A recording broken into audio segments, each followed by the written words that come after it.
చీటికి మాటికి ఫోన్ చేసి అమ్మ ఇలాగన్నాడే, అమ్మ అలాగన్నాడే, ఎవడే అంటే ఇంకెవడు మీ అల్లుడు అలాగన్నాడే ఇలాగన్నాడే, బర్లో పోతున్నానే ఏంటో ఏమైంది ఎందుకని అడిగితే పొద్దున్న 7 గంటలు లేకపోతున్నాడు. 7 గంటలు లేపకూడదు నేను.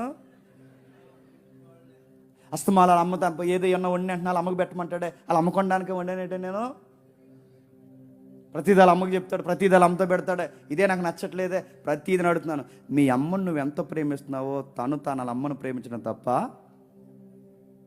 మీరే సగం గొడవలు ఎడేస్తున్నారు. నేను అడుగుతున్నాను, నువ్వు మీ అమ్మని ఎంత ఇష్టపడతావో ఆయనకి వాళ్ళ అమ్మ అంటే ఇష్టం ఉండదా? నీకు నీ బంధువులు అంటే ఇష్టం ఉన్నప్పుడు తనకి తన బంధువులు అంటే ఇష్టం ఉండదా? మాట్లాడితే సీటికి మాటికి ఫోన్ చేసి, ఈ మధ్యకాలంలో దరిద్రం వాట్సాప్లో వీడియో కాల్ ఒకటి వచ్చింది, వీడియో కాల్ చేస్తున్నారు డైరెక్ట్గా. ఇంకా చూడు ఎలాంటి కరివేపాకు తెచ్చాడు, పడుతున్నాం ఏం చేస్తాం. వాడు కరివేపాకు ప్రపంచంలో ఎవడని తెస్తాడు, ఎవడు తేడు మా ఆయనే తెస్తాడు అన్నాడు.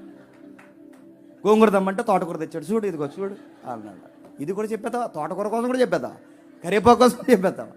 నీ భర్తను నువ్వే అర్థం చేసుకోకపోతే నేను అడుగుతున్నాను, వేరొకరు అర్థం చేసుకుంటే అయిపోయింది కాపురం ఇంకంతే. నీ దగ్గర దొరికిన ప్రేమ, నీ దగ్గర దొరికిన మనశ్శాంతి, ఇంటికి వచ్చేసరికి నీ దగ్గర దొరికిన నెమ్మది వేరొక దిక్కున దొరికితే నీ కాపురం ఏమవుద్ది? మంట కలిసిపోద్ది. నువ్వే పాడు చేసుకుంటున్నావు.